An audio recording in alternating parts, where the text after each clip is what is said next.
Hello everyone, welcome to Tejas career academy. Guys, आज है 13 March और आज हम देखेंगे इंपॉर्टेंट करंट अफेयर के क्वेश्चंस को। होप सो आप सभी की प्रिपरेशन बहुत अच्छी चल रही होगी। तो चलिए शुरुआत करते हैं आज के सेशन का। सबसे पहले हम यहाँ पे क्वेश्चंस को देखेंगे। मैक्सिमम क्वेश्चंस आज हमने थोड़ा सा यहाँ पर आर्थिक सर्वेक्षण जो आपका आया है, यानी कि वर्ष 2022-23 का जो आर्थिक सर्वेक्षण छत्तीसगढ़ का आया है, उसको क्वेश्चंस के फॉर्मेट में हमने रखा एमसीक्यू के फॉर्म में। ठीक है, चलिए पहला क्वेश्चन है यहाँ पे, राज्य के ग्रामीण परिवारों को, ध्यान से देखिएगा, राज्य के ग्रामीण परिवारों का सामाजिक आर्थिक सर्वेक्षण कब से कराया जाएगा। क्वेश्चन क्या है? सामाजिक आर्थिक सर्वेक्षण यानी सोशियो इकोनॉमिक सर्वे। ठीक है, सोशियो इकोनॉमिक सर्वे के बारे में आपसे बात की जा रही है। ठीक है, इस चीज को आप ध्यान रखिएगा, सोशियो इकोनॉमिक सर्वे कब कराया जाएगा। तो याद रखना है काम क्या होगा इसका। तो ध्यान रखिएगा कि लास्ट यानी कि पिछले 12 वर्षों में जो राज्य सरकार की स्कीम्स आई है, योजनाएं आई, केंद्र सरकार की योजनाएं आई, इन सभी के क्रियान्वयन का कितना इफेक्ट पड़ा है या फिर कितने अच्छे तरीके से इंप्लीमेंट हुआ है, इन सभी के बारे में जांच के लिए सोशियो इकोनॉमिक सर्वे कराया जाएगा। ठीक है, अब जैसे ही पिछले 12 वर्षों के रिपोर्ट के बारे में बात हो रही है, तो जैसे अगर हम ग्रामीण स्तर पे देखें तो ग्रामीण आवास योजना, इसके अलावा अगर आप देखेंगे सर्व शिक्षा अभियान, इसके अलावा अगर आप देखेंगे तो किसान योजना, इसके अलावा कृषक न्याय योजना, राजीव गांधी कृषक न्याय योजना, कितने ऐसे लोग हैं जिनको रियल में यानी वास्तविक रूप से इसका फायदा हुआ है। ठीक है, वास्तविक रूप से लाभान्वित होने वाले कितने ऐसे परिवार हैं जिनको इन सभी योजनाओं का लाभ मिला है। तो यहां पर आपको याद रखना होगा कि छत्तीसगढ़ सरकार ने 1 अप्रैल 2023 से, ध्यान रखिएगा, 1 अप्रैल 2023 से ग्रामीण परिवारों का सामाजिक आर्थिक सर्वेक्षण कराने का फैसला लिया है, यानी कि निर्णय किया है। तो अब इससे क्या फायदा होगा?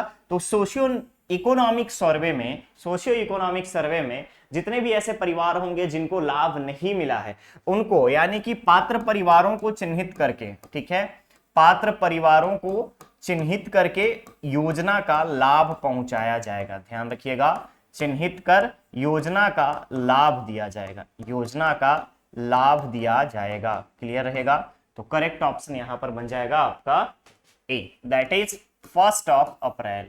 ठीक है, दैट इज 1 अप्रैल। ओके, चलिए नेक्स्ट क्वेश्चन है, भारतीय राष्ट्रीय अभिलेखागार का स्थापना दिवस कब मनाया जाता है? भारतीय राष्ट्रीय अभिलेखागार का स्थापना दिवस कब मनाया जाता है? तो आपको याद रखना होगा कि संस्कृति मंत्रालय के अंतर्गत आने वाला, संस्कृति मंत्रालय के तहत, ध्यान रखिएगा, संस्कृति मंत्रालय यानी पुरातात्विक और ऐतिहासिक धरोहरों की सामरिक महत्ता को सहेजने के लिए भारतीय राष्ट्रीय अभिलेखागार की स्थापना की गई थी और इसका स्थापना दिवस 11 मार्च को मनाया जाता है। ठीक है, 11 मार्च को मनाया जाता है। 2023 में 133वां स्थापना वर्ष मनाया गया है। ध्यान रखिएगा, 133वां स्थापना वर्ष मनाया गया है। किसका? भारतीय राष्ट्रीय अभिलेखागार का। क्लियर रहेगा?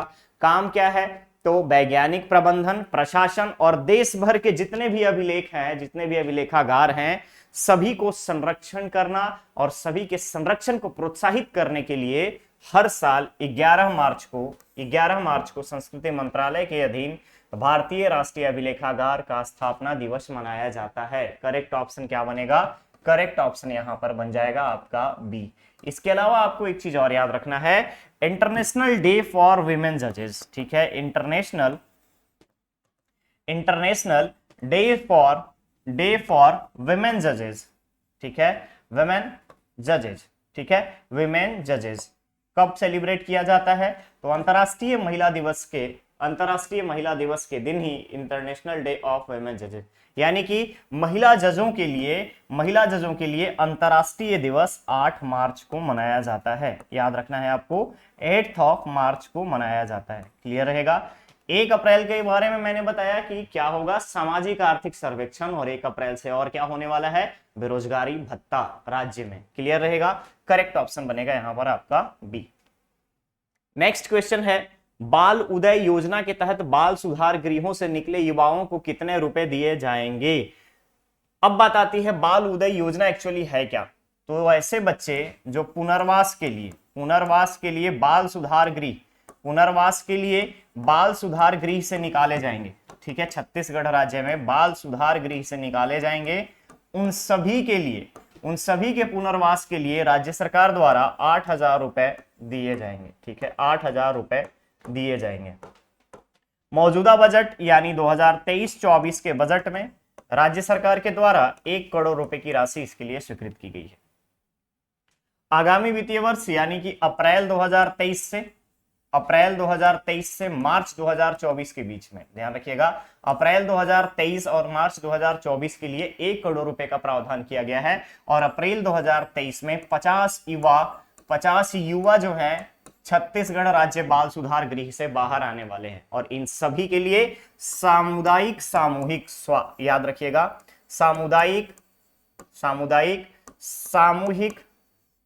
सामूहिक आवास की व्यवस्था की जाएगी, ठीक है, आवास की व्यवस्था की जाएगी, क्लियर है, आवास की व्यवस्था की जाएगी, सामूहिक आवास की व्यवस्था की जाएगी। और जितने भी लोग आएंगे यहाँ पे उन सभी को 8,000 रुपए दिए जाएंगे उनके पुनर्वास के लिए। इस योजना का नाम क्या रखा गया है? मुख्यमंत्री बाल उदय योजना, मुख्यमंत्री बाल उदय योजना, याद रखिएगा, मुख्यमंत्री बाल उदय योजना इसका नाम रखा गया है।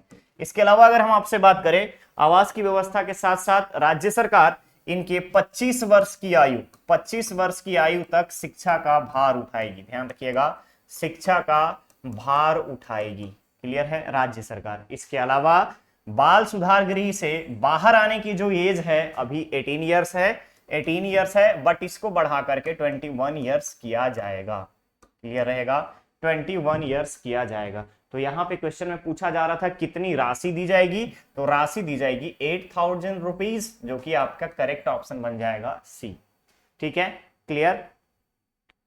नेक्स्ट क्वेश्चन है, राज्य में सार्वजनिक वितरण प्रणाली के अंतर्गत नवंबर 2022 की स्थिति में कुल शहरी क्षेत्रों में कितने उचित मूल्य की दुकानें संचालित है। आर्थिक सर्वेक्षण अगर आप पढ़ेंगे तो वहां पे आपको ये चीजें देखने को मिलेगी कि कुल शहरी क्षेत्रों में अगर हम बात करें छत्तीसगढ़ राज्य के, तो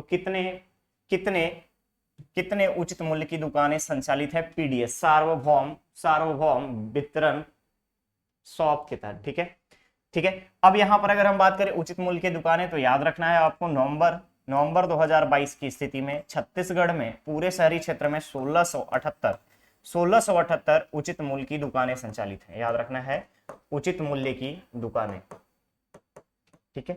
अब वही अगर हम बात करते हैं ग्रामीण क्षेत्रों की, तो आपको याद रखना है ग्रामीण क्षेत्रों में अगर हम देखें तो ग्रामीण क्षेत्रों में कुल 11,829, ग्रामीण क्षेत्र की बात करें यानी ग्रामीण क्षेत्र में उचित मूल्य की दुकानों 11,729, क्लियर रहेगा, 11,729। इसके अलावा राशन कार्ड छत्तीसगढ़ में टोटल कितना है, तो छत्तीसगढ़ में टोटल राशन कार्ड धारियों की संख्या जो है 72.71 लाख है, ठीक है। क्या है ये? राशन कार्ड धारी परिवारों की, राशन कार्ड, ठीक है, राशन कार्ड धारी परिवारों की संख्या, क्लियर रहेगा।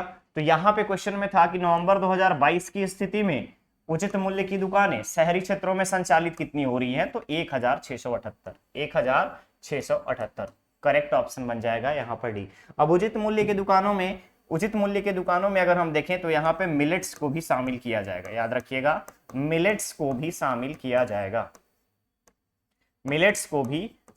किया जाएगा, जिस तरीके से millet carnival, millet on wheels, millet cafe, इन सब की शुरुआत की गई है, उसी तरीके से यहां पर अगर आप देखेंगे तो उचित मूल्य की दुकानों में मिलेट्स को भी शामिल किया जाएगा। तो करेक्ट ऑप्शन यहां पर बन जाएगा आपका डी।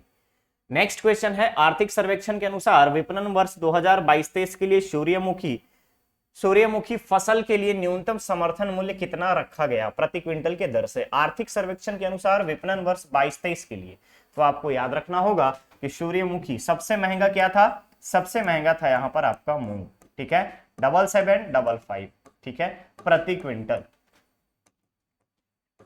सूर्यमुखी के बारे में अगर हम बात करें, ठीक है, सूर्यमुखी के बारे में, तो सूर्यमुखी का याद रखना है आपको कि सूर्यमुखी के लिए यहां पर 6400 रुपए प्रति क्विंटल निर्धारित किया गया, क्विंटल 6400 रुपए प्रति क्विंटल यहां पर निर्धारित किया गया था। क्लियर रहेगा। वहीं अगर मूंगफली के बारे में बात करें तो मूंगफली 5850 रुपए, 5000 मूंगफली 5850 रुपए प्रति क्विंटल के दर से न्यूनतम समर्थन मूल्य निर्धारित किया गया था। क्लियर रहेगा, क्लियर रहेगा, ठीक है, क्लियर रहेगा। तो यहां पे पूछा जा रहा था आपका सूर्यमुखी का, तो सूर्यमुखी का 6400 प्रति quintal, correct option will be A. Okay, चलिए अगला क्वेश्चन है, वित्तीय वर्ष 2022-23 के कुल कर राजस्व में कितने प्रतिशत की वृद्धि अनुमानित है? यानी वित्तीय वर्ष 22-23 के कुल कर राजस्व में कितने प्रतिशत की वृद्धि अनुमानित है? तो यहां पे ध्यान से देखिएगा कि कुल कर राजस्व की बात कर रहा है, टैक्स, याद रखिएगा, कर राजस्व, टैक्स रेवेन्यू के बारे में, टैक्स रेवेन्यू के बारे में। तो याद रखना है आपको, टैक्स रेवेन्यू के लिए 7.55% अनुमानित है कि 7.55% वृद्धि होगी कर राजस्व में। क्लियर रहेगा, कर राजस्व में कितना होगा। इसके अलावा अगर आप देखेंगे कुल राजस्व प्राप्तियों में, तो कुल राजस्व प्राप्ति में अगर कितना आएगा वृद्धि, तो कुल राजस्व यानी कि टोटल रेवेन्यू रिसिप्ट की अगर हम बात करें, रेवेन्यू रिसिप्ट के बारे में बात करें, तो याद रखिएगा कुल राजस्व प्राप्ति जो है 6.06% वृद्धि होगी। कितना होगा, 6.06% की वृद्धि होगी। वही अगर आप देखेंगे तो कर राजस्व प्राप्ति यानी कि एसजीडीपी, यानी कि स्टेट ग्रॉस डोमेस्टिक प्रोडक्ट, एसजीडीपी में भागीदारी कितनी है टैक्स रेवेन्यू की? तो टैक्स रेवेन्यू की जो भागीदारी है वो है आपका 63.79% का। याद रखना है 63.79% का है टोटल रेवेन्यू में। कर प्राप्तियों में अगर आप देखेंगे एसजीडीपी में, तो 63% का कंट्रीब्यूशन किसका है, टैक्स रेवेन्यू का। इसके अलावा अगर हम बात करें यहीं पे कि कुल प्राप्तियों में केंद्र सरकार द्वारा दिए गए अनुदान का कितना है, तो केंद्र सरकार द्वारा दिए गए अनुदान का 51.94%। याद रखना है 51.94% गैर कर राजस्व में, याद रखिएगा गैर कर राजस्व। क्लियर है, क्लियर है। एसजीडीपी के साथ साथ कितना रहने की अनुमानित की गई है, एसजीडीपी 8%, ठीक है, भारत के जीडीपी से 1% अधिक। क्लियर रहेगा, क्लियर रहेगा। करेक्ट ऑप्शन हो जाएगा यहां पर आपका 7.55% बी। ठीक है, चलिए नेक्स्ट क्वेश्चन है, प्राथमिक क्षेत्र में आवंटित ऋण में, ध्यान से देखिएगा, प्राथमिक क्षेत्र में आवंटित ऋण में जून 2021 की तुलना में जून 2022 में कितने प्रतिशत की वृद्धि हुई है? तो जून 2021 और जून 2022, तो जून 2022 में अगर हम आपसे बात करें तो कुल 23.81% की वृद्धि हुई है। किसमें? ऋण में, प्राथमिक क्षेत्र में आवंटित ऋण। प्राथमिक क्षेत्र बोले तो कृषि, ठीक है, प्राथमिक क्षेत्र बोले तो कृषि। तो कृषि क्षेत्र में आवंटित ऋणों में अगर आप देखेंगे तो कितना परसेंट की वृद्धि हुई है? 23.81% की। ओके, 23.81% की। वहीं अगर हम बात करें महिलाओं की भागीदारी ऋण में, महिलाओं की भागीदारी यानी महिला ऋण में, ठीक है, महिला ऋण में कितने प्रतिशत की वृद्धि हुई है? महिला ऋण की अगर बात करें तो कितने प्रतिशत की वृद्धि हुई है? तो महिला ऋण में 16.45% की वृद्धि हुई है, 16.45% की वृद्धि हुई है। वहीं अगर एसजीडीपी में बैंकिंग का योगदान बात करें तो बैंकिंग का योगदान क्या है? बैंकिंग क्षेत्रों का योगदान कोई बता सकता है? बैंकिंग क्षेत्रों का योगदान कितना है एसजीडीपी में? तो ध्यान रखिएगा, बैंकिंग क्षेत्र की जब बात करें, बैंकिंग क्षेत्र का योगदान कितना है एसजीडीपी में अनुमानित? ध्यान रखिएगा, अग्रिम याद रखिएगा, बैंकिंग का 8,71,639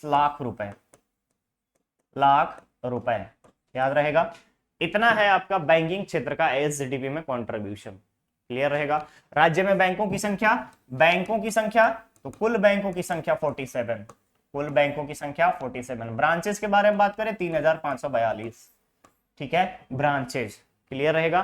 तो करेक्ट ऑप्शन यहां पर बन जाएगा आपका सी, दैट इज 23.81%। ओके, चलिए नेक्स्ट क्वेश्चन जो है आपका, वर्तमान में प्रदेश की सिंचाई व्यवस्था का प्रतिशत कितना हो गया है? ये किसके बारे में बात कर रहा है? इकोनॉमिक सर्वे रिपोर्ट के आधार पर जो 2022 और 23 के लिए आया है। तो 2022-23 के इकोनॉमिक सर्वे रिपोर्ट के अनुसार प्रदेश की सिंचाई व्यवस्था में अगर आप देखेंगे तो टोटल सिंचाई व्यवस्था में 8.75% हो गई है। कितना हो गया है? 8.75%। और 8.75% में अगर हम आपसे बात करें तो याद रखना है आपको 8.75 में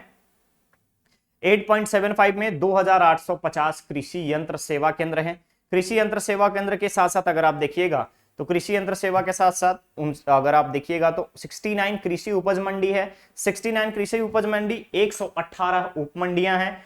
इसके अलावा अभी अगर बृहद सिंचाई योजनाओं में बात करें तो 8 बृहद सिंचाई योजनाएं चल रही हैं छत्तीसगढ़ में। इसके अलावा मध्यम क्षेत्र की अगर आप देखेंगे तो मध्यम क्षेत्र में अगर आप देखेंगे तो मध्यम क्षेत्र के लिए टोटल 38, याद रखना है 8 लार्ज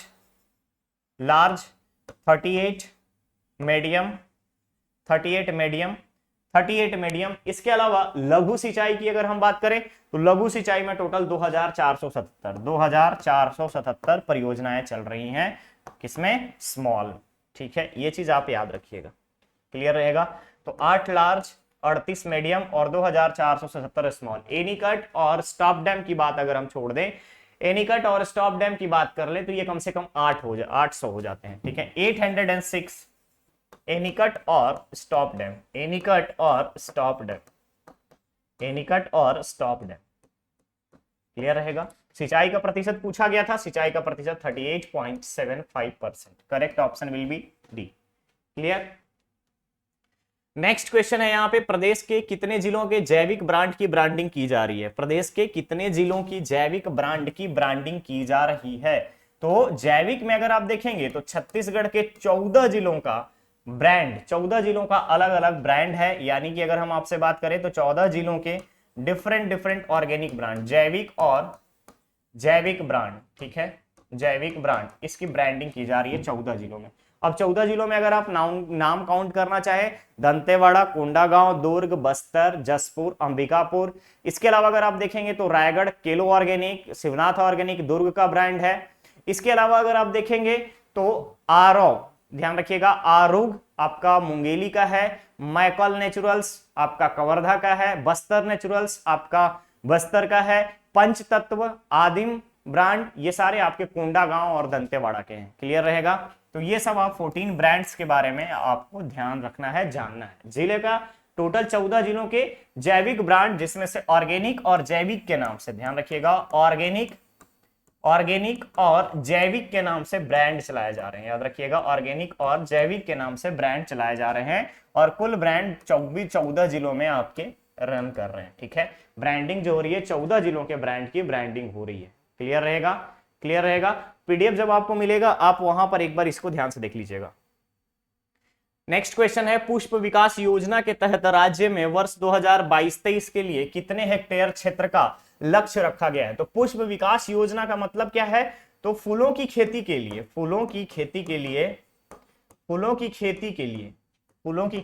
लिए रकबा, यानी टोटल क्षेत्र में कितना वृद्धि लक्ष्य रखा गया है, वृद्धि लक्ष्य रखा गया है, ये आपसे पूछा जा रहा है। तो याद रखना है कि इस साल के लिए 1520 हेक्टेयर का टारगेट रखा गया है, जिसमें से अक्टूबर 2022 तक, याद रखना है, अक्टूबर 2022 तक लक्ष्य के विरुद्ध, यानी कि लक्ष्य जो है हमारा 1520 हेक्टेयर है, लेकिन यहां पे 911 हेक्टेयर हमने क्या किया है, अचीव कर लिया है अक्टूबर 2022 की स्थिति में। तो करेक्ट ऑप्शन यहां पर बन जाएगा आपका बी। ओके, तो गाइस ये था आज का सेशन। अब बारी आपके स्टूडेंट धर्मा की।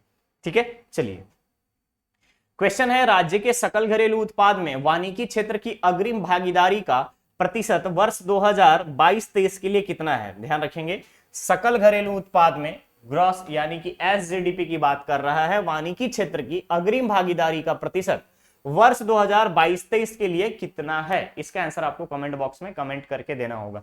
पिछले बार के लिए मैं अगर बताऊं तो पिछले बार कितना था, 3.25, याद रखना है 3.25। कब था? ये था आपका 2021 में, 21-22 का, ध्यान रखिएगा, 2021-22 में 3.25% था। लास्ट लेक्चर में मैंने आपसे क्वेश्चन पूछा था कि भारतीय नौसेना के कमांडरों का पहला सम्मेलन, यानी सम्मेलन का कौन सा संस्करण आयोजित होने वाला है? तो पहला संस्करण इस साल से भारतीय नौसेना का कमांडरों का कॉन्फ्रेंस यानी कि सम्मेलन आयोजित किया जा रहा है और इस साल पहला सम्मेलन, ठीक है, इस साल पहला सम्मेलन हुआ है। अब इस क्वेश्चन का आंसर आपको कमेंट बॉक्स में कमेंट करके बताना है।